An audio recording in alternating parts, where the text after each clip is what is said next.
Македонија ја живее најголемата политичка криза од осамостојувањето, рече Никола Тодоров во Зрновци.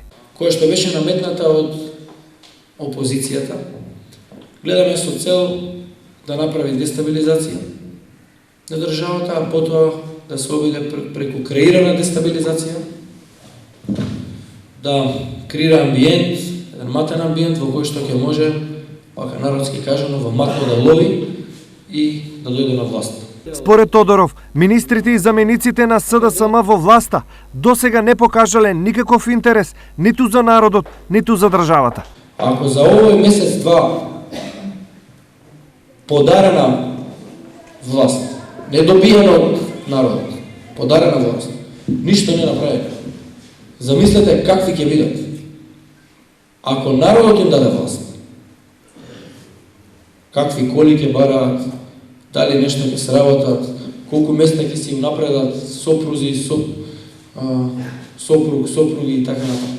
За разлика од СДСМ, ВМРО ДПМН е пред себе секогаш ги имале проектите и потребите на граѓаните. Правиме програма во која што се фокусираме на конкретни проблеми и ветуваме конкретни решенија, односно проекти.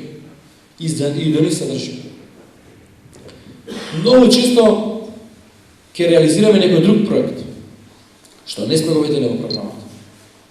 Но она што за нас е обврска пред граѓаните, пред вас, на што сме се обврзале, што сме го ветиле, е тоа што го ставаме во програмата. Од почетокот на кампањата за собирање идеи од народот, Тодоров во Зрновци се пофали со околу 5000 идеи. Од нив, околу 3500 се собрани на штандовите, а 1500 се добиени преку интернет.